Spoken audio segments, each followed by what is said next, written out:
Bienvenue Baba Joe. Merci d'être avec nous aujourd'hui. Merci beaucoup Moustapha, c'est un plaisir d'être là, de participer à ce podcast. Merci. Avant qu'on entre dans les enjeux actuels de l'e-sport, j'aimerais revenir sur votre histoire personnelle.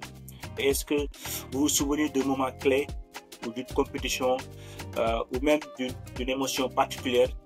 Et bref, quelle est votre histoire personnelle avec ce sport? Alors, c'est une très bonne question, surtout pour commencer le podcast. Et bien entendu, moi, personnellement, j'ai toujours été gamer depuis, on va dire, l'âge de 7 ans. Aujourd'hui, j'en ai 34 et bientôt 35.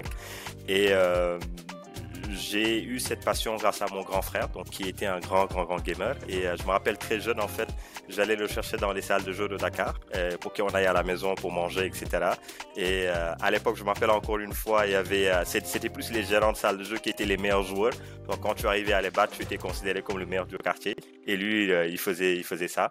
Et j'étais vraiment passionné. On était vraiment dans cette période de fascination par rapport à cette technologie qui était, on va dire, nouvelle à Dakar. En vérité, les salles de jeux venaient d'émerger. Je pense que la plupart des matériels venaient un peu de la Chine et tout. Et de fil en aiguille, c'est comme ça qu'on a cheminé. Après, on a eu une machine à la maison, on a continué à jouer. On a eu une première console, à l'époque, c'était la NES et tout. Donc, c'est quelque chose qui nous a beaucoup passionnés, qui nous a beaucoup suivis pendant beaucoup de temps, jusqu'à ce que j'arrive à l'université et je tombe sur une magnifique communauté. On était tous dans une chambre, donc une chambre mythique qu'on appelait le 129H à l'université Gaston Berger de Saint-Louis. Et là, on est sur la période 2010 et on rencontre forcément plein de gamers, des gamers très passionnés. Et c'est là qu'il y a eu vraiment cette énergie, cet esprit, cet engouement de se dire il faut qu'on se regroupe plus souvent pour faire des activités. Ça peut être des tournois qu'on organisait en local, ça peut être des événements qu'on faisait, ça pouvait même juste être des sessions de discussion qui étaient vraiment très intenses et très passionnantes, bien entendu. Et c'est comme ça qu'on a cheminé. Après, de retour à Dakar, on a créé une association qui s'appelait Saint Games. Et cette association regroupait tous les gamers du Sénégal de manière générale. On a eu à faire plein d'événements. Mais si je dois juste, on va dire, garder un moment, ou bien quelque chose qui m'a vraiment marqué, c'était la première fois qu'on a eu à envoyer 2 jours sénégalais en Côte d'Ivoire. C'était pas gagné d'avance du tout. On a eu toutes les galères du monde. On avait eu un partenaire américain qui nous avait, on va dire, réservé les billets. En vérité, les billets étaient réservés mais n'étaient pas achetés. Et donc, du coup, on avait apprêté les joueurs, on l'avait dit de se préparer et tout. Ils sont partis à 5 heures du matin à l'aéroport. C'était en 2019. Et moi, je pensais que tout était fait, tout était bon et tout. Et on m'appelle, en fait, quand j'étais en train de dormir pour me dire que les billets ne sont pas valides. Et du coup, ils ont raté le vol. Et ça, c'était extraordinaire. Et alors que la compétition devait commencer le lendemain. Donc, on avait une journée pour racheter des billets ou trouver une solution et essayer de les envoyer en Côte d'Ivoire.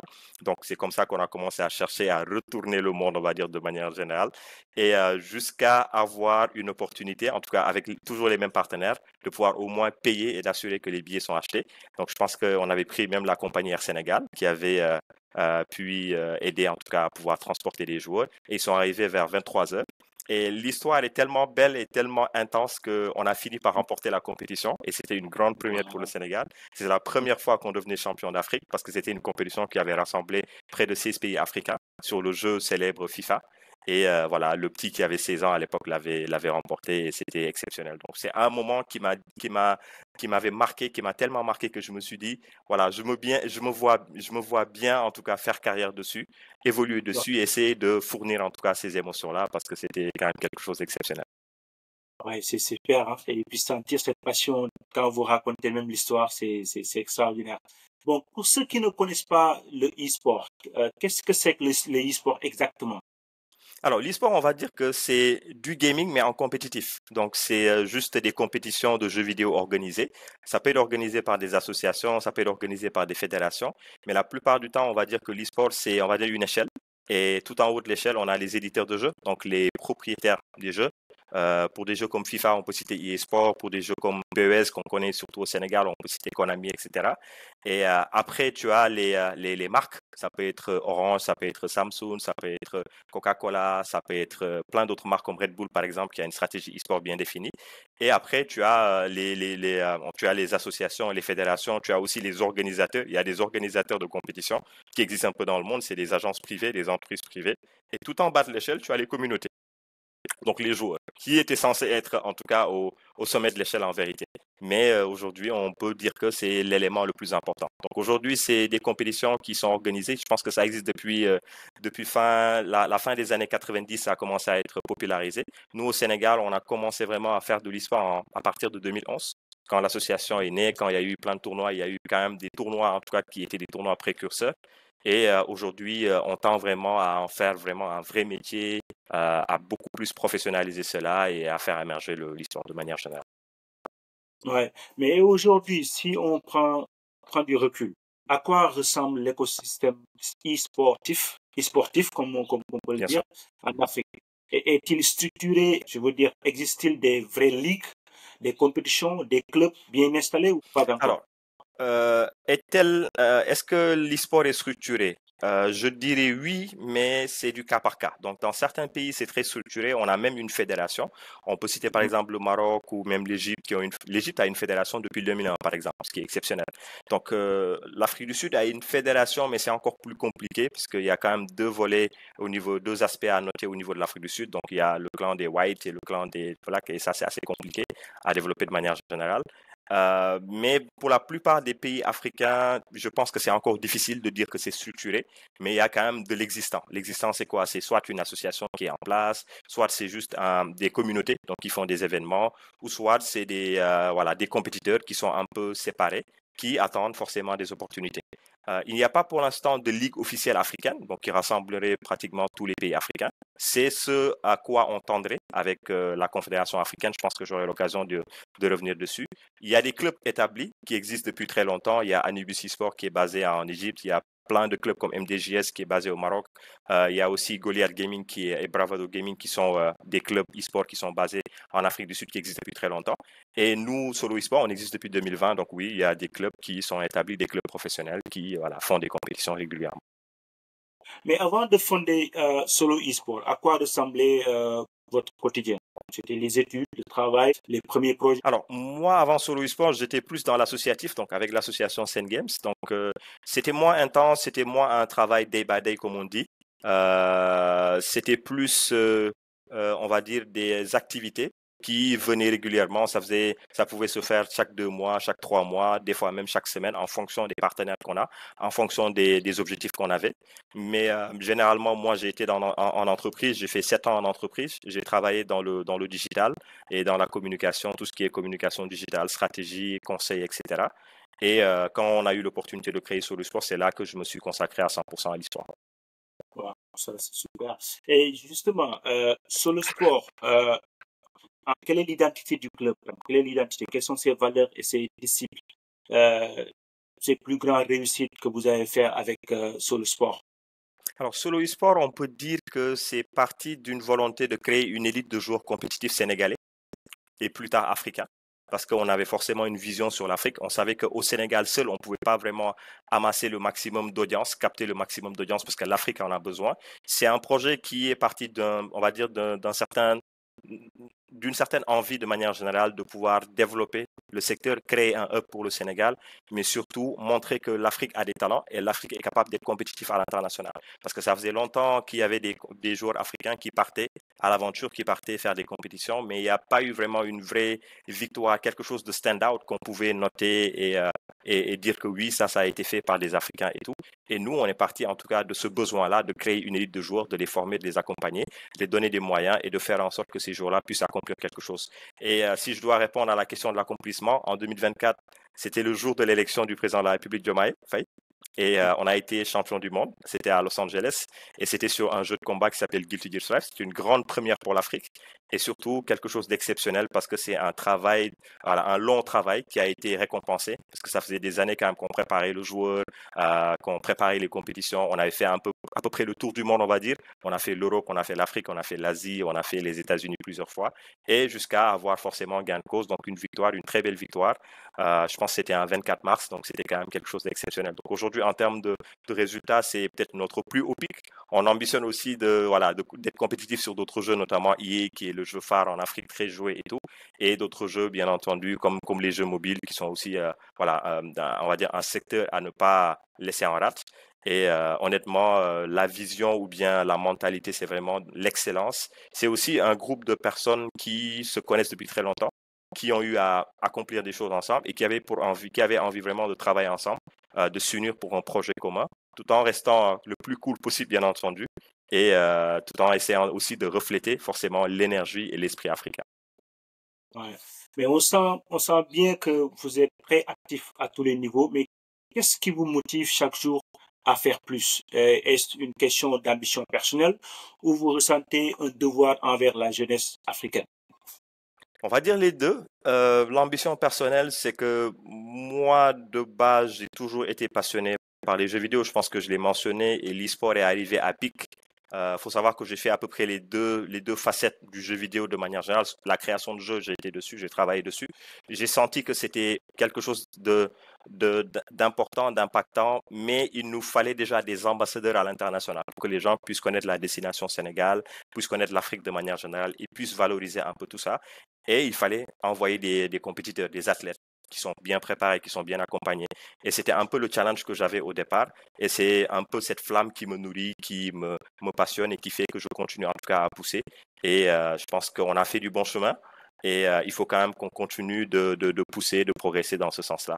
Après, un devoir ou bien quelque chose que je dois à la jeunesse africaine de manière générale, je dirais oui. Aujourd'hui, je me présente comme étant un ambassadeur de l'e-sport africain. Donc, j'essaie vraiment du mieux que je peux de promouvoir l'e-sport africain en faisant des compétitions, en supportant des compétitions, en essayant d'être très vocal envers les décideurs, que ce soit les éditeurs de jeux, que ce soit les organisateurs d'événements et tout, pour que tout le monde puisse, en tout cas, penser stratégie. Quand ils vont penser stratégie, puissent intégrer vraiment l'Afrique dans la stratégie, parce que l'Afrique a tout le temps été laissée en rade, ce qui est un peu dommage. Oui, ça c'est vrai. Mais qu'en est-il des grands défis que vous rencontrez souvent dans cette mission? Manque de moyens, de reconnaissance, d'accompagnement. Quels sont les grands défis que vous rencontrez chaque jour? En vérité, le nerf de la guerre, c'est l'argent. Ça, c'est pour être parce que dans le domaine de l'e-sport, il faut beaucoup d'argent. Ça, il faut le dire. Il faut beaucoup d'investissement. C'est vraiment un pari risqué. Déjà, c'est risqué dans le monde parce qu'il y a beaucoup de structures qui ont eu voilà, une bonne phase d'amorçage. Et puis après, il n'y a pas eu de suite. Ils ont dû faire faillite, etc. Et en Afrique, c'est encore beaucoup plus compliqué parce que les marques ne soutiennent pas réellement, ne s'impliquent pas. Ils font de temps en temps des activités, des activations, ce qu'on on peut appeler ça comme ça, mais ils ne sponsorisent pas, ils n'accompagnent pas sur la longue durée l'e-sport, ce qui est un peu dommage parce que le potentiel est là. Aujourd'hui, des études sont sorties, plein de choses sont sorties qui prouvent que les Africains jouent énormément, sont passionnés par le jeu et avec un peu d'aide, un peu de soutien, un peu de moyens, ils peuvent, tu vois, reach vraiment des sommets très très hauts, ce qui serait exceptionnel. Donc, je pense que le grand défi, c'est vraiment pouvoir avoir du financement, avoir du soutien, avoir du sponsoring. C'est également de travailler à une certaine structuration et surtout, il faut aussi, on va dire, une certaine reconnaissance des autorités étatiques des différents pays qui peuvent avoir comme stratégie l'e-sport. Je pense que le Sénégal en fait partie aujourd'hui. Petit à petit, on nous dit que le Sénégal maintenant reconnaît l'e-sport, c'est pas mal, mais il faut plus. Il faut de l'accompagnement, il faut du financement, il faut que l'État s'implique un peu plus et c'est un peu un des défis qu'on aimerait relever très bientôt. Mais est-ce que derrière tout ça, il y a eu peut-être un ou deux personnes qui au début, vous supportaient côté financièrement ou bien des mentors ou bien même des partenaires clés? Alors, pour développer l'e-sport au Sénégal, au départ, on a fait cavalier seul pendant un long moment avec l'association. Après, le projet Solo e-sport est arrivé dans une situation où on a quand même été approché par l'ambassade de France, qu'on salue au passage, parce que eux, franchement, ils croyaient au projet. Ils nous ont énormément soutenus. Pendant 2 ans, il y a eu un soutien. Et ce soutien-là nous a permis de pouvoir au moins payer des joueurs, payer des voyages, avoir on va dire, un espace dédié pour pouvoir faire de la pratique, que ce soit mettre en place une salle de jeu qui permettrait de pouvoir apporter des fonds. Donc ça, c'est le premier soutien qu'on a obtenu. Et après, récemment, on a eu un partenariat officiel avec la Société Générale Sénégal, donc on salue aussi au passage, qui aussi croit, on va dire, ou bien soutient de manière générale le projet Solo Sport, bien entendu. Donc, c'est encore très timide on peut le dire comme ça, mais on a eu du soutien à un moment. Après, des mentors, on n'en a pas eu. On a eu, on va dire, une stratégie très hybride. On a commencé par faire beaucoup d'erreurs. Bien entendu, c'était un territoire très risqué, l'Afrique, faire de l'e-sport, faire du business en Afrique. Et de fil en aiguille, on a commencé à faire des corrections, à s'ajuster, à essayer, parce que c'est tout le temps comme ça. La vie est un éternel recommencement. Donc, on se bat toujours à faire des choses, à recommencer et ne pas avoir peur de faire des erreurs et de les corriger après. Donc, c'est un peu ça. Ouais, ça c'est. Et maintenant, quand il s'agit des formations, est-ce que vous, de votre côté, sur les salles que vous dites que vous avez à Dakar, est-ce que vous avez des programmes de formation pour les jeunes ou des projets de transmission de connaissances? Parce que là, à vous entendre parler, on dirait que vous êtes, si vous ne l'êtes pas encore, vous êtes sur le point de devenir un mentor. Je pense que je vais bientôt arriver à ce stade. Je ne sais pas si j'y suis encore. J'ai eu à faire Ouais. quelques formations pour des jeunes, mais c'était pas des formations très très bien structurées. Alors au niveau de l'association Sen Games, on a eu à faire des formations, pas mal de formations dans le domaine que ce soit du développement de jeux, dans le domaine de la structuration de l'e-sport ou même juste des formations pour informer et sensibiliser sur les métiers qui tournent autour de l'e-sport. Ça, on l'a fait. On a eu aussi à collaborer avec le 3FPT. Donc, c'est une structure étatique aussi. Il y a eu une collaboration en 2022 et il y a eu une série de formations que des gens en interne au niveau de l'association ont dispensées dans le but de sensibiliser sur les métiers. Donc, il y a eu une formation sur le marketing, sur le développement de jeux, sur le game design, sur le streaming aujourd'hui qui est en train de prendre beaucoup d'ampleur. J'imagine aux États-Unis, vous connaissez forcément des gros streamers comme Kai Cenat, comme iShowSpeed par exemple. Donc, aujourd'hui, il y a vraiment cette ambition-là de former, de transmettre du savoir, de partager l'expérience qu'on a eue à travers ces 5 années de rush pour développer le projet Solo eSport. Franchement, on sent qu'au-delà du sport même que vous pratiquez, il y a chez vous une vraie mission de transmission. Et souvent le débat, l'e-sport est-il compatible avec l'école? Que dire aux parents inquiets, aux profs sceptiques? C'est une question qui revient énormément. C'est une question, on va dire, entre guillemets, très complexe, mais c'est toujours bien, en tout cas, de la poser. Et ça permet à nous, en tant qu'acteurs un peu du secteur, de pouvoir y répondre. Moi, je commencerai par dire que de ma propre expérience, l'e-sport, ou bien même le gaming, parce qu'on commence toujours par le gaming, n'a pas réellement impacté sur ma réussite à l'école ou sur mon parcours scolaire. Pourquoi? Parce que j'ai toujours su embrasser les deux. Et après, je pense que j'ai eu quand même des parents, surtout ma mère, très à l'affût, très au courant. Parce que aujourd'hui, ce qui est compliqué, c'est qu'il y a beaucoup de parents qui achètent une console et n'observent pas forcément ce droit de regard envers cette technologie-là. Et surtout, ne proposent pas cette volonté de pouvoir comprendre l'objet, comprendre la technologie et surtout accompagner le jeune, accompagner l'enfant à pouvoir mieux appréhender cela. Et ça, c'est quand même très important. C'est juste, papa, moi j'ai réussi à l'école, j'ai une très bonne note, est-ce que tu peux m'acheter une PlayStation? Et oui, écoute, oui, je t'achète une PlayStation et puis ça va. Maintenant, quand ils vont le laisser être dans la chambre, jouer énormément jusqu'à, tu vois, être un peu dans cette situation limite d'addiction, etc.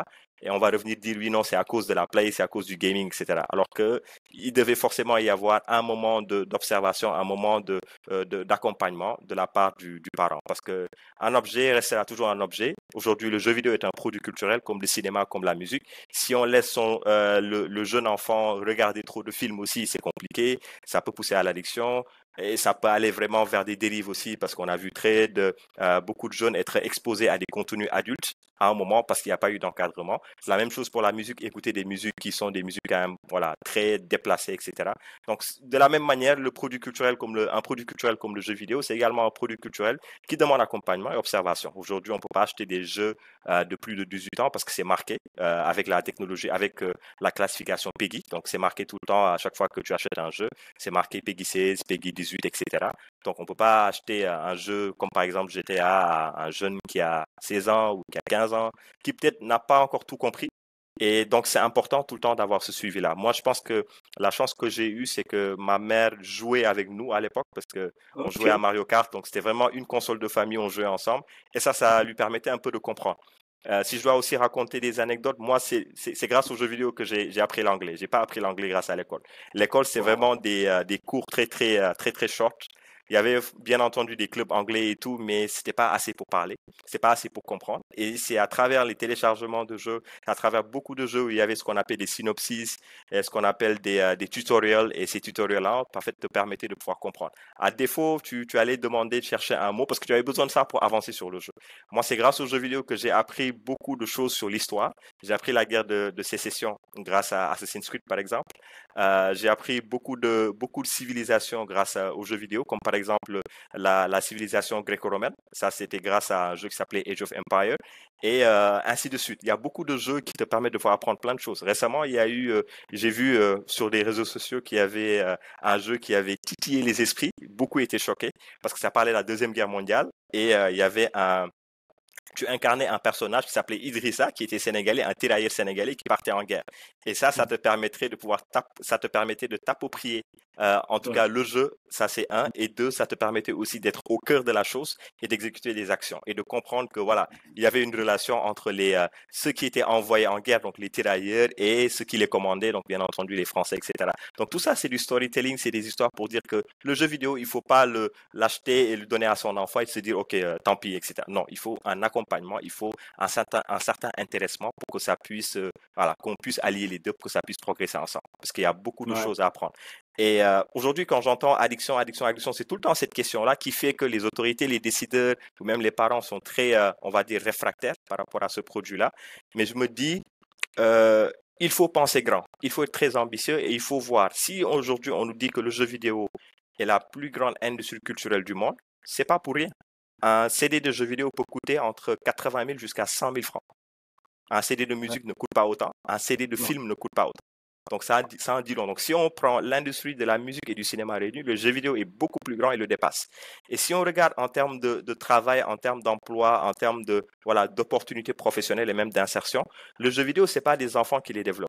C'est des gens qui ont fait des grandes études, qui ont été développeurs, qui ont travaillé dans l'IA, qui ont travaillé dans pas mal de secteurs très, très innovants, qui développent les jeux vidéo, qui vendent ces jeux vidéo-là et qui gagnent énormément d'argent. Les studios, les structures e-sport, par exemple, ou même les studios de développement de jeux gagnent énormément d'argent grâce aux jeux vidéo. Je pense qu'on connaît tous Rockstar Games, GTA, qui est un jeu extrêmement populaire. C'est un jeu qui, à chaque fois, même avant de sortir, les précommandes suffisent largement pour on va dire compenser l'investissement fait sur le jeu. Donc ça en dit long sur, il faut voir plus grand, comme on dit en anglais, the bigger picture, et ne pas juste se focaliser sur des aspects. Ça. Parce que pendant qu'on est là à dire, oui, en Afrique, le jeu vidéo empêche nos enfants de progresser à l'école et tout, les autres pays ont tellement compris des choses qu'ils sont en avance. Et même en termes de pourcentage, on dit tout le temps que l'Afrique représente 1% de ce marché-là, ce qui est un peu dommage. Mais je pense que le manque, c'est l'encadrement parental, même dans tous les volets. Hein. Ici, aux États-Unis, ils parlent de boundaries. You got to put the boundaries. Absolument. You know, at early age, you know. L'enfant, tu ne laisses pas même jouer, tu ne laisses pas partir au parc pour des heures. Il y a des heures qu'il faut aller jouer, il y a des heures pour apprendre. Absolument. Et voilà, une fois que vous mettez ça dans la tête de votre enfant, et ça vient tic au tac. Et je pense que si on trouve un équilibre dans cet encadrement-là, connaissant nos capacités africaines et ce qu'on peut faire, si on aura même la possibilité d'avoir des champions du monde et à flot en Afrique. Donc, il faut juste que les parents puissent penser à ça et des gens comme vous puissent aussi circuler cette information positive de l'e-sport. Absolument. Parce que aujourd'hui, moi, je suis étonné, mais je suis content en même temps. Parce que moi, j'avais un peu peur de dire, OK, est-ce que je vais laisser mon enfant jouer au sport? Mais aujourd'hui, je connais une personne, Baba, il a appris l'anglais, et il s'est développé culturellement même avec le jeu de l'e-sport. Donc, c'est vraiment quelque chose de bien, le fait que vous transmettez ce message. Mais il y a une chose, tout le monde pense à jouer. Tout le monde, que ce soit professionnel, tout le monde veut jouer à l'e-sport. Mais l'e-sport, c'est aussi des dizaines de métiers autour. Donc, quand on parle de e-sport, on pense à un gars qui a un malin. Mais quels sont les métiers qui caractérisent ce nouveau mouvement sportif et qui est même aujourd'hui qui est sur le point d'être olympique? Donc, quels sont les métiers qui sont derrière l'e-sport? Il y en a énormément et c'est important que tu poses cette question-là. Il y en a énormément. Et nous, aujourd'hui, au niveau de l'association, même au niveau du club, on travaille beaucoup avec des partenaires. Et l'objectif, c'est vraiment de pouvoir insérer des formations ou même des modules scolaires et même universitaires qui vont permettre de comprendre les enjeux de l'e-sport, mais surtout qui vont permettre à des jeunes d'avoir des débouchés pour pouvoir se dire, OK, moi, j'ai eu mon bac, je veux me spécialiser dans le marketing digital. Bon, je ne sais pas encore techniquement ce que j'ai envie de faire. Et si nous, on introduit des modules comme par exemple le business de l'e-sport ou bien le marketing dans l'e-sport, et qu'on est gamer ou bien qu'on a joué un jour, on a joué peut-être une fois ou deux fois, ou on est peut-être intéressé par ce secteur-là, on pourrait avoir accès à ces modules-là avec des professeurs qui ont de l'expérience et qui ont eu en tout cas un parcours dessus et qui pourront forcément inspirer ces jeunes-là pour qu'ils se disent ah ouais, pourquoi pas après aller postuler dans des structures e-sport, c'est possible. Il y en a peut-être en Afrique, il y en a peut-être un peu partout dans le monde. Et les avantages, c'est quoi? Non seulement tu traverses la barrière de la langue, l'e-sport, tu ne peux pas te limiter au français, tu es obligé de parler anglais aussi pour comprendre plein de choses. Tu as l'opportunité de voyager. Et aujourd'hui, à chaque fois qu'on va dans des ambassades pour dire qu'on participe à des compétitions e-sport, ils sont très, très à l'aise. Ils sont très contents de pouvoir nous décerner des visas. C'est comme ça qu'on a eu nos visas aux États-Unis, etc. Beaucoup n'ont pas en tout cas cette perspective-là, ni cette vision-là, mais l'e-sport ouvre énormément de portes en fait. Donc autant tu as des marketeurs dans les entreprises, tu as des marketeurs dans l'e-sport, tu as des développeurs, tu as des IT managers donc, qui gèrent des plateformes, etc. Tu as aussi des technical directors donc, qui sont dans la partie technique parce que, encore une fois, il y a les consoles, il y a les PC, il y a les micros, il y a tout l'aspect de la connectivité, etc. Tout ça, c'est des éléments importants. C'est des métiers qu'on retrouve dans d'autres domaines, mais on le retrouve également dans l'e-sport. Après, il y a des plus, bien entendu. Il y a ce qu'on appelle nous, par exemple, on a un coach qui est un coach spécialisé dans les jeux de foot, qui au départ était un ancien champion de FIFA. Mais quand il a rencontré notre jeune joueur d'ex junior qui est super fort, qu'il a battu plusieurs fois, il a pris sa retraite. Il m'a dit, écoute, moi là, je vais devenir coach. Aujourd'hui, il est coach. C'est l'un des meilleurs coachs que je connaisse. En tout cas, il nous a aidé à gagner plein de tournois. Mais non seulement le coaching l'aide à ajuster sa stratégie, à préparer ses compétitions. Mais en plus de ça, il travaille même maintenant sur cet aspect mental, en fait. Il veut aussi se spécialiser en étant coach mental. Et dans le monde on voit aussi qu'il y a des coachs mentaux, il y a des analystes. Donc, ceux qui analysent les matchs, ils vont regarder les compétitions, ils vont prendre le temps de regarder 2 heures ou 3 heures de compétition. Ils vont analyser le match, en fait, quelles étaient les stratégies et tout. Et ça va permettre aux joueurs, quand ils vont participer à ces compétitions-là, de pouvoir s'ajuster et de mieux travailler. Donc, c'est tout un process. La partie visible de l'iceberg, c'est le joueur qui s'assoit et qui joue avec sa manette. Mais derrière, c'est tout un groupe, toute une équipe qui l'accompagne, qui mettent en place des stratégies pour développer la chose. Donc, bien entendu, une intégration de ces modules-là, si on arrive à le faire au niveau scolaire, c'est super, c'est top. Sinon, on maintient l'aspect universitaire tout en demandant quand même à ces jeunes-là qui vont, en tout cas, s'inscrire pour ces modules-là, d'avoir un minimum de compétences. Parce qu'aujourd'hui, on ne le dit pas assez, mais il faut être très intelligent pour réussir dans le domaine de l'e-sport. C'est pas donné à tout le monde en fait. Il faut être très intelligent. C'est un sport qui demande beaucoup de tact, beaucoup de lucidité, beaucoup de réflexion et beaucoup de décisions rapides. Il faut prendre des décisions au millième de seconde en fait. C'est exceptionnel, mais il faut être au taquet. Il faut être vraiment bon pour pouvoir réussir. Et aussi passionné. Et aussi passionné, bien entendu. Ouais. Donc, vous êtes aujourd'hui membre du comité exécutif de l'ACES, si je ne me trompe pas. Bien sûr. Donc, quel est le rôle de cette organisation et pourquoi c'est important pour le continent africain? Alors, pendant longtemps, on a vu que le continent africain avait un potentiel énorme, énormément de communautés, je l'ai mentionné au début de mon propos, mais il n'y a jamais eu cette envie vraiment de rassembler tout le monde autour on va dire, d'un même objectif, c'est de développer ce sport-là, ce sport émergent. Et en 2023, il y a eu une idée qui a germé à Casablanca, au Maroc, avec la Fédération royale marocaine, que je salue au passage, qui fait énormément pour la communauté marocaine, mais énormément aussi pour la communauté africaine, qui a eu envie de rassembler énormément de pays pour créer une confédération. L'objectif, c'était de structurer, de développer l'histoire, mais surtout d'offrir des opportunités au niveau des pays membres, de leur offrir des opportunités, surtout pour leur communauté. Donc, aujourd'hui, on peut dire que cette confédération africaine rassemble près de 48 pays africains.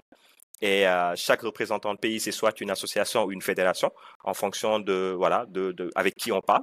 Et l'objectif aussi, c'est de rassembler les vrais acteurs de l'e-sport, parce qu'il y a beaucoup de charlatans, on va dire, de personnes qui, voilà, à chaque fois qu'il y a un nouveau domaine qui émerge, il y a également des personnes qui viennent, qui se disent experts alors qu'ils connaissent rien du tout, ce qui est un peu dommage. Mais donc, c'était important d'identifier les vrais acteurs, de leur offrir une plateforme, mais surtout de rassembler tous ces acteurs-là autour d'un même objectif. Donc, on a 3 langues, que ce soit l'anglais, le français et l'arabe, qui sont des langues, en tout cas, parlées au niveau de cette confédération. On a eu à organiser des compétitions, on va dire, africaines. L'année dernière, on a fait une compétition, ça s'est passé en août, c'était à Casablanca. Cette année, on travaille aussi sur une compétition qui va arriver, j'imagine, vers la période de la CAN. Donc, l'objectif, c'est vraiment ça. Après, à terme, avec des partenaires qui vont rallier, avec des objectifs avec des portes qui vont s'ouvrir et surtout avec la signature de contrats officiels avec les éditeurs de jeux, bien entendu, pour avoir les licences officielles des jeux-là, on pourrait parvenir à pouvoir octroyer des petits financements ou bien même des financements importants à ces pays membres-là pour que ces pays-là puissent avoir ne serait-ce que des consoles ou bien même un espace dédié pour beaucoup plus promouvoir la pratique. Ouais. On entend souvent aussi que bon, on a besoin d'unir les pays africains pour peser.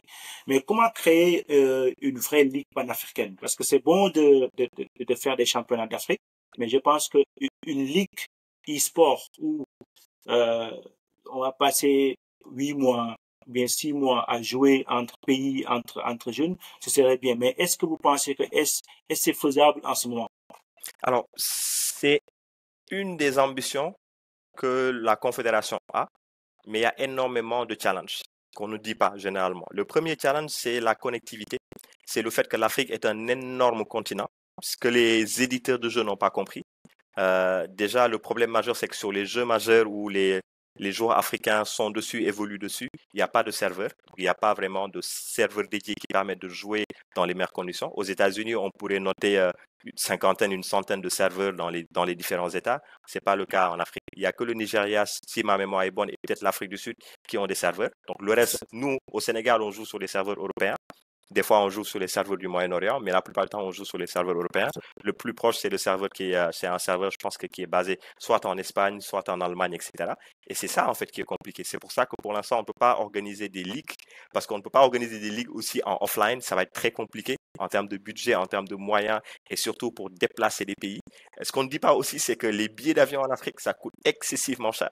Et des fois, Plus cher même, c'est plus cher de voyager en Afrique que de voyager en dehors de l'Afrique. bien sûr, c'est exactement ça. Donc, des fois, la première rencontre, la première assemblée générale qu'on a organisée, il y a certains pays, pour aller au Maroc, ils sont sortis de l'Afrique pour se connecter à un autre pays, pour après revenir en Afrique et aller au Maroc. Et ça, c'est exceptionnel. Donc, il y a vraiment tout un tas de problèmes qu'on ne dit pas, mais qui existent et qui sont réels. Et il faut se battre et faire en sorte que ces problèmes-là, ces challenges-là soient surmontés. Donc là, pour l'instant, pour l'État, si on arrive à faire des compétitions 1 ou 2 par année, pour moi, c'est déjà un bon début. Si on arrive à encourager des ligues en local, donc au niveau des pays, c'est déjà aussi une belle avancée. Si plus tard, on arrive à avoir des ligues régionales, parce que l'Afrique, encore une fois, je l'ai dit, c'est immense. Si on arrive à avoir une ligue ouest-africaine, une ligue centrafricaine, une ligue sud-africaine, ainsi de suite, c'est déjà voilà, une belle avancée. Et plus tard, si tout ça, tous ces challenges-là sont surmontés, on pourrait arriver bientôt à forcément avoir une ligue africaine, plusieurs mois de compétition et ainsi de suite. Great. So, on va aller avec les voyages et les networking. Vous voyagez souvent et vous échangez. Y a-t-il des modèles à suivre ou à adopter? Je vais commencer par les modèles. Je pense qu'il y a beaucoup de modèles dont on pourrait s'inspirer. Le premier modèle qui me vient en tête, c'est vraiment le modèle marocain qui est en train d'exploser. Je salue, je vais pas dire que je m'incline, mais je suis extrêmement content de voir cette avancée-là. C'est un modèle, bien entendu, qui a été, en tout cas, appuyé par l'État, en tout cas le gouvernement marocain, à travers le prince, le roi, etc. Et c'est en train de porter ses fruits. Aujourd'hui, le Maroc est considéré comme étant un pays incontournable dans l'e-sport, un royaume incontournable dans l'e-sport mondial, parce qu'ils ont eu quand même d'excellents résultats sur les 5 dernières années, ce qui est exceptionnel.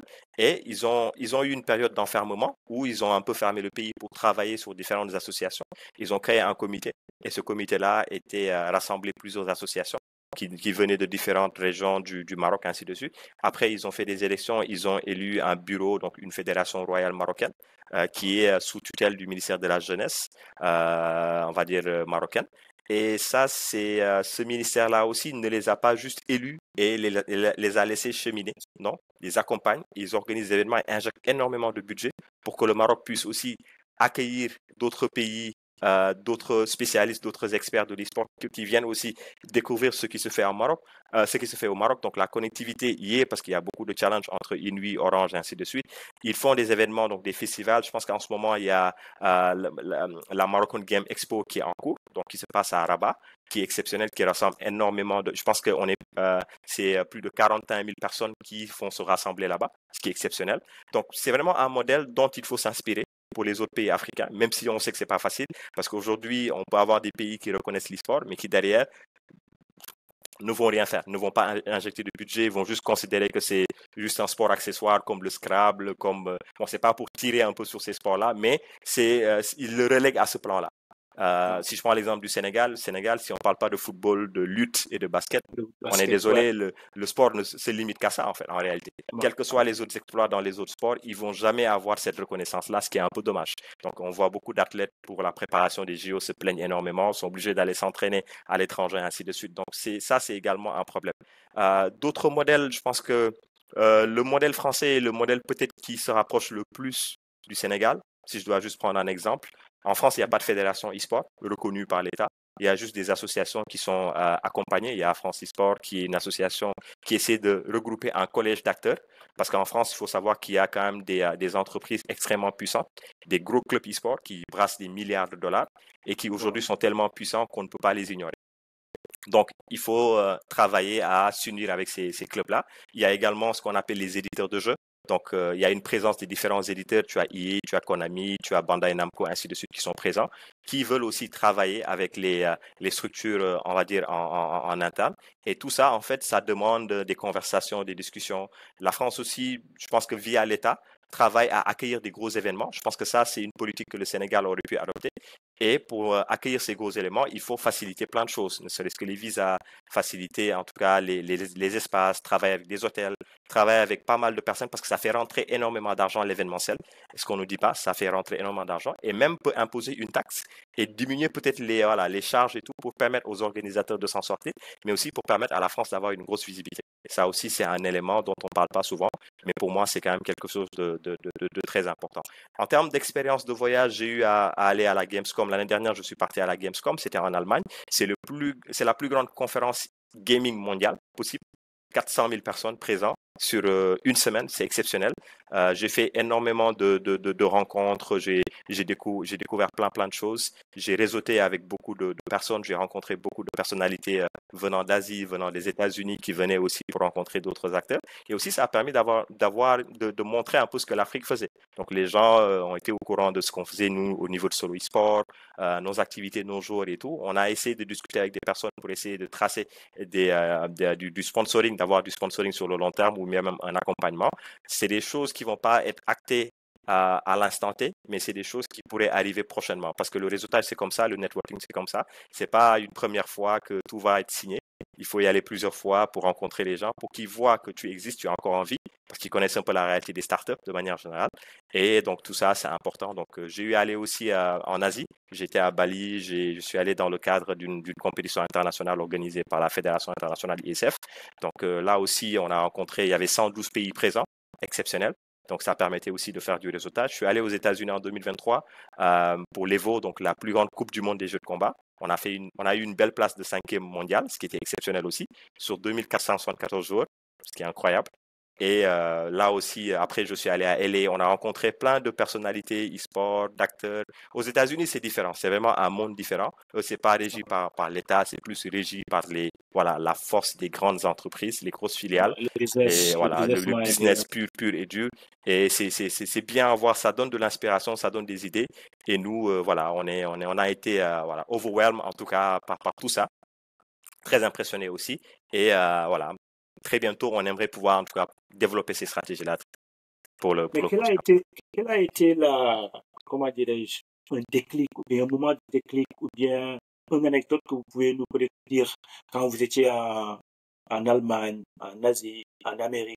Parce que, par exemple, si je voyage dans un pays dans le domaine du sport, dans l'événementiel, même si je suis invité, je fais mes propres jeux. C'est de faire du networking, mais aussi à apprendre. Pas une fois rentré à la maison en disant, Ouais. j'ai pas perdu mon temps, je suis allé, j'ai rencontré telle personne, j'ai vécu ça, et ça, je peux le raconter un jour, et j'en suis fier.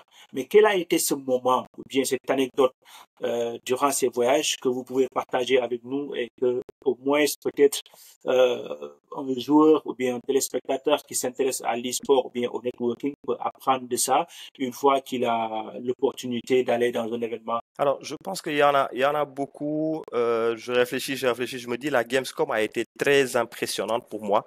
C'était ma première en Allemagne, un pays que je découvrais. J'avais quelques appréhensions avant d'y aller, parce que bien entendu, quand on est musulman, c'est toujours compliqué d'aller dans un pays, etc. Mais j'ai été très impressionné par l'accueil des Allemands. Ils ont été très sympas, très cool, très gentils. J'ai vu aussi qu'ils sont tellement spécialisés et professionnels dans le domaine de l'événementiel que tout est super bien structuré. C'est-à-dire, tout est en mode self-service, on va dire, que ce soit l'accès, etc. Bon, il y a un peu de sécurité, mais tout est bien informatisé de sorte à ce qu'on n'est pas trop fatigué. On s'inscrit en ligne, on a des plateformes qui sont bien en place. Et même avant de partir, tu peux télécharger l'application Gamescom. Sur l'application Gamescom, tu peux voir toutes les entreprises qui participent et toutes les personnalités qui seront là-bas. Et à partir de cette application aussi, tu peux booker des rendez-vous et des meet-up, des meetings, on va dire, avec ces personnes. Il y a de l'événementiel, donc des événements qui sont organisés autour de la Gamescom, mais il y a également des rencontres que tu peux spécifier, des rencontres de 10 minutes, 15 minutes, un peu des concepts de speed, voilà, des trucs fast track où tu peux aller discuter avec la personne, dire ce que tu fais, la personne dit ce qu'elle fait et tout. Et si tu penses qu'il y a moyen de pouvoir travailler, vous prenez contact et vous promettez de pouvoir vous écrire sur LinkedIn et de pouvoir relancer en tout cas les conversations plus tard. Donc j'ai eu à faire ça, j'ai rencontré plein d'entreprises, on a fait des talks, on a beaucoup discuté, on a eu des échanges, etc. Et ça, c'était très intéressant. Après, en termes de logistique déployée, j'ai été absolument impressionné. Et c'est là que je me suis dit, oui, c'est vraiment là où les studios de jeux vidéo, en tout cas, peuvent avoir une grosse visibilité. Parce qu'encore une fois, 400 000 personnes sur une semaine, c'est impressionnant. Et tu as la meilleure plateforme possible pour communiquer sur une sortie de jeu. Donc, ils mettent énormément de budget sur le marketing. Moi, j'ai été invité par Ubisoft, donc qui est l'éditeur du jeu Assassin's Creed. Donc, il y avait une préparation de la sortie de Assassin's Creed Shadow. Donc, c'est le nouveau jeu qui se passe au Japon, où il y a le samouraï japonais, le célèbre samouraï noir qu'on appelle Yasuke, etc. Et on a été invité dans une salle. Dans la salle, on nous a dit n'utilisez pas vos téléphones parce que ce qu'on va vous montrer ne doit pas sortir public, en fait. Donc, c'était déjà un moment spécial où on était dedans, on a regardé pas mal de choses, c'était vraiment très impressionnant. Après, tu avais l'occasion de discuter avec les développeurs, de donner des feedbacks, de donner ton ressenti, etc. Et de même après booker des possibilités de talk ou de rendez-vous avec eux pour pouvoir discuter de perspectives futures. Donc ça, c'était impressionnant. Après, on a eu aussi un stand, et sur ce stand-là, c'était un stand qu'on appelait African Corner. Il y avait des projets de jeux développés par des Africains. Bon, il n'y avait pas de Sénégalais en réalité. Il n'y avait que des pays anglophones, donc le Nigeria, le Kenya, et ainsi de suite. Il y avait aussi l'Afrique du Sud. Et c'était intéressant de voir qu'eux sont très en avance sur cette partie développement. Pourquoi? Parce qu'ils sont très soutenus en local par des entreprises qui y croient et tout. On n'a pas la même chance ici au Sénégal pour le moment, mais c'était quand même très impressionnant de voir ce qu'ils ont développé en termes de produits et de voir que c'est vraiment des produits impressionnants, intéressants, qui méritent accompagnement et visibilité. Donc tout ça, c'est des choses que je peux réellement raconter.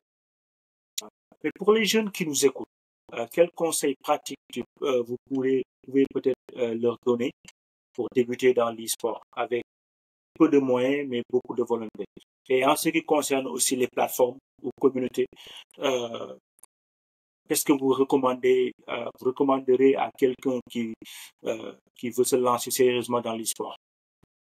J'ai envie de dire, le conseil que je donne souvent, c'est soyez fous. Si vous pensez que vous avez votre chance et que vous pouvez aller loin dans ce secteur-là, soyez fous. Parce qu'il faut savoir prendre des risques, faire des erreurs, les corriger encore une fois et ne pas hésiter d'essayer. Pour moi, c'est le plus important. Quand on est jeune, on a quand même le temps et l'espace qu'il faut pour pouvoir aller expérimenter des choses.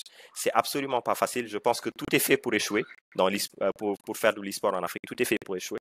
Mais quand on est jeune et qu'on a du talent et qu'on pense qu'on peut vraiment aller très très loin, il faut être assez fou pour le faire.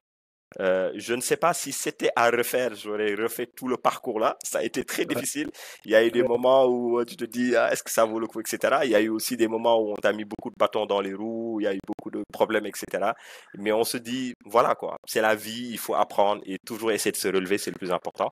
Donc c'est un peu ça, l'idée ou le conseil que je peux donner. Après, commencer par des petits moyens, bien entendu. Il faut jamais faire au-dessus de ses moyens.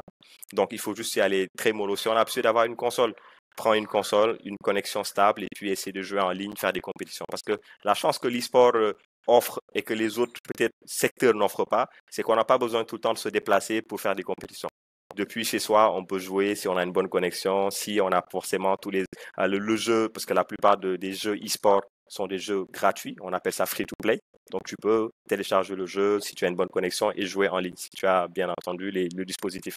Après, si ça arrive à un moment où ça peut être vraiment une opportunité de carrière, essaie de te rapprocher des structures, que ce soit des clubs e-sport, que ce soit des organisations, que ce soit des associations.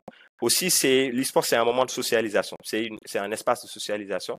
Il faut aller se rapprocher de d'autres personnes parce que j'ai tendance à le dire, on est tellement en avance sur la technologie générale que quand les gens utilisent des Zoom ou des Google Meet ou même des Google Meet, des Zoom ou même des Teams, nous on utilise Discord, qui est une application gratuite et qui te permet de faire tout ça et même qui demande une connexion beaucoup moins, tu vois, importante en réalité. Donc, on a tellement de logiciels, on a tellement d'accès, on a tellement de plateformes que on est en avance. Donc, le fait d'être en avance te permet aussi de pouvoir mieux socialiser.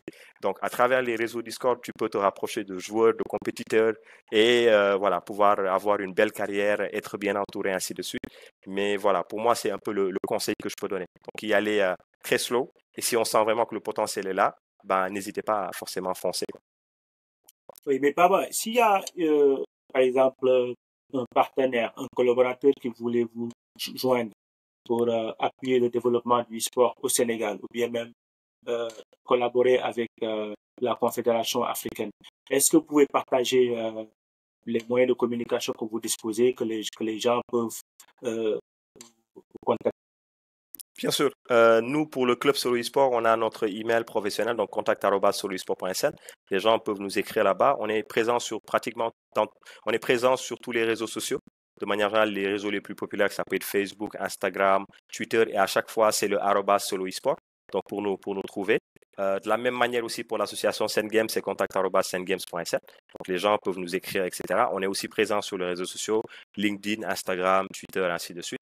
Pour la Confédération, même chose. La Confédération est présente sur les différentes plateformes social médias aussi. Et il y a la possibilité de pouvoir nous écrire aussi via le mail professionnel que je pourrais bien entendu donner. Donc voilà, on est présent. Des gens peuvent aussi m'écrire directement s'ils ont mon LinkedIn. Aucun souci. Normalement, mon LinkedIn, c'est Babajoum et les gens peuvent me trouver facilement. Parce que c'est très rare de voir un Rastaman qui est dans dans le secteur de l'e-sport. Donc, je dois être peut-être le seul ou l'un des plus, tu vois, mis en avant, on va dire, entre guillemets. Donc, Mais c'est un style, hein, c'est un ouais, style. ouais, c'est une identité. C'est une identité. Voilà, Ouais, je voilà, pense voilà. qu'être Rasta, c'est un peu être zen, être cool et surtout, voilà, toujours souriant, toujours là pour pouvoir Voilà. discuter, échanger, et être à la disposition des communautés, bien entendu. Moi, j'ai amené mes Rasta à Paris 2024. Ah, ah J'en avais, ouais, oui. Ouais, durant les Jeux. Bah, je suis allé là-bas, zen, ah, relax. c'est super Ouais, ça. mais parce que dans la vie, parfois, nous, on vit déjà le stress, on vit des événements et tout ça. Et en se rendant là-bas, je pense que l'année passée, j'ai fait 3 événements d'affilée, presque dans 3 mois, j'étais pas à ce soirée. Mes Mhm. cheveux étaient un peu, voilà, j'ai dit, bon, Mhm. tu sais quoi, tu vas sur le mode relax, tu Ah, ça pars me à Paris, relax. tu fais tes jeux, là. Après, bon, je Tranquille. suis revenu, je l'ai enlevé. Mais bon, Bien. Et c'était mais au moins, l'expérience?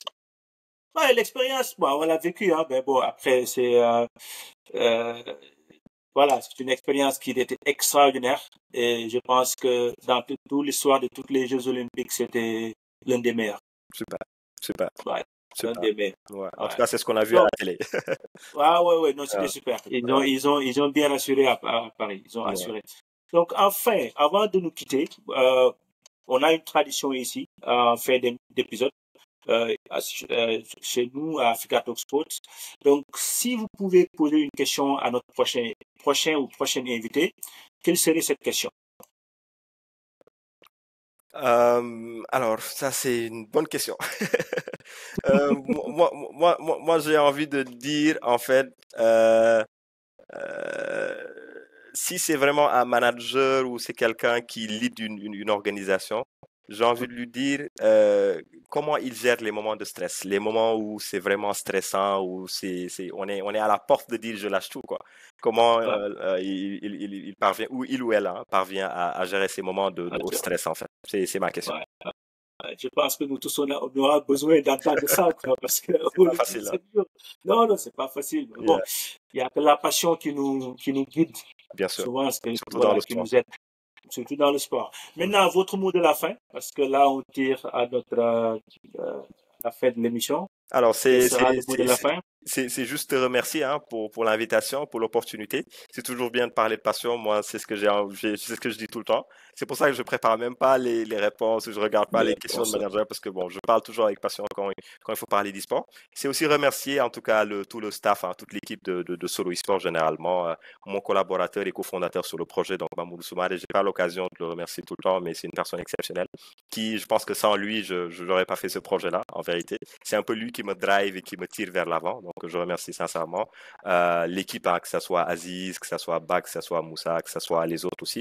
Remercie aussi les membres de l'association Sengame, bien entendu, les Hakim, les Yoro, etc., qui travaillent aussi sur le projet de manière très intense. Remercier aussi, en tout cas, ma famille. De manière générale, j'ai pas l'opportunité de le dire, mais mon frère, c'est quelqu'un qui me motive énormément. J'ai dit tout à l'heure, c'est lui qui m'a inspiré à jouer aux jeux vidéo. Donc, c'est Les également autres lui grands frères. qui me dit tout le temps, ne lâche pas, vas-y, ne t'arrête pas et tout. Remercier toute Ouais. la communauté des gamers parce que bon, on a beaucoup de chance, on a une communauté très active, très dynamique et très sympa qui nous accompagne, qui nous soutient, qui participe activement à nos événements. Et voilà, te remercier toi encore une fois. Et voilà, je pense que j'ai l'habitude de le dire, e-sportez-vous. Donc, e-sportez-vous et tout va aller. Ouais. Tout va bien aller. Mais Baba, moi, je te remercie aussi pour ta générosité et ton expertise et l'humilité que tu as. Voilà, vous faites partie de ces voix qui comptent pour demain et vous avez montré qu'on peut bâtir un empire digital depuis Dakar, rassembler une communauté et faire du gaming un outil d'éducation, de transformation et même de diplomatie. À celles et à ceux qui nous écoutent, l'e-sport, ce n'est pas un jeu, c'est un levier. Et avec des leaders comme Baba, ce levier devient une rampe de lancement.